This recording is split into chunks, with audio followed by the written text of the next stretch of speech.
گدا بن کے مدینے دا صدا کریے تے گل بن دی۔ الحمدللہ کفا والصلاة والسلام علی رسول اللہ۔ سورہ اخلاص مکی ہے، یعنی ہجرت سے قبل نزول ہوا۔ اس کی کل آیات کی تعداد 4 ہے اور 1 رکوع ہے۔ ایک مرتبہ نبی رحمت شفیع معظم حضور جان عالم صلی اللہ علیہ وسلم نے صحابہ سے فرمایا کہ کیا تم اس سے عاجز ہو کہ ہر دن 1/3 قرآن پاک پڑھ لیا کرو؟ تو صحابہ نے عرض کی یا رسول اللہ صلی اللہ تعالی علیہ وآلہ وسلم، ہم اس سے بہت عاجز اور بہت ضعیف ہیں۔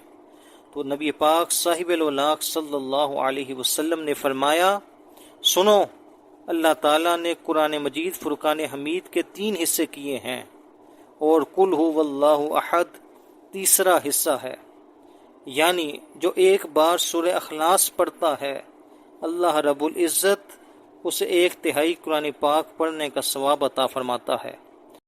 جو شخص 3 مرتبہ سورہ اخلاص پڑھتا ہے تو خالق کائنات اس کو پورے قرآن مجید فرقان حمید پڑھنے کا ثواب عطا فرماتا ہے۔ بسم اللہ الرحمن الرحیم، اللہ کے نام سے شروع جو بہت زیادہ مہربان نہایت رحمت والا۔ قل ھو اللہ احد، تم فرماؤ وہ اللہ ایک ہے۔ عرب میں کفار کی بہت سی قسمیں تھیں، دہریہ، مشرک، اللہ رب العزت کی صفات کے منکر اور اللہ تعالیٰ کے لیے اولاد ماننے والے وغیرہ۔ تو اس سورہ مبارکہ میں ان سب کی تردید ہے۔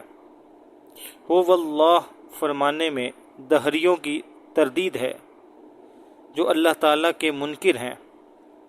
احد فرمانے میں مشرکین کا مکمل رد ہے جو اللہ تعالیٰ کے ساتھ بتوں کو شریک ٹھہراتے تھے، اور اگلی آیات میں بقیہ کفار کا رد ہے۔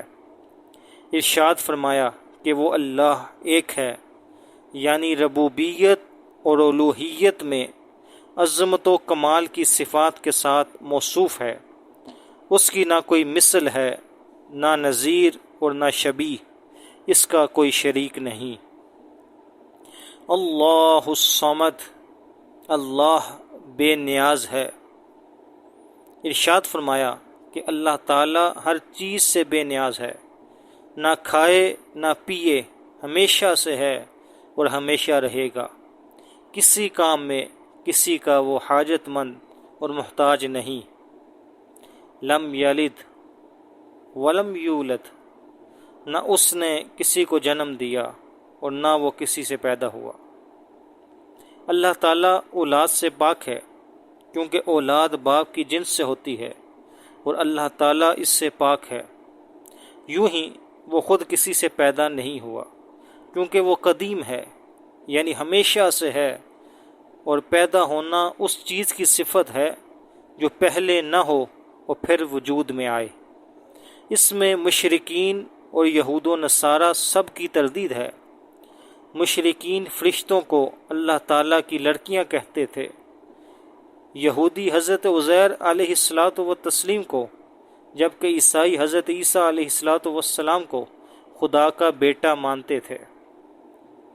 وَلَمْ يَكُنْ لَهُ كُفُوًا أَحَدٌ، اور کوئی اس کے برابر نہیں، یعنی نہ ذات میں نہ صفات میں، کیونکہ وہ واجب ہے، خالق ہے، باقی سب ممکن، مخلوق اور حادث ہیں۔ اس کی صفات ذاتی، قدیم، غیر محدود ہیں، جبکہ مخلوق کی صفات عطائی، حادث اور محدود ہیں۔ یہاں سورہ اخلاص کا درس ختم ہوا۔ دعا ہے اللہ تعالی ہمیں قرآن مجید فرقان حمید سمجھ کر پڑھنے کی توفیق عطا فرمائے، اور ہمارے قلوب و اذہان کو نور قرآن سے منور و مجلہ فرمائے۔ آمین بجاہ النبی الامین صلی اللہ تعالی علیہ وسلم۔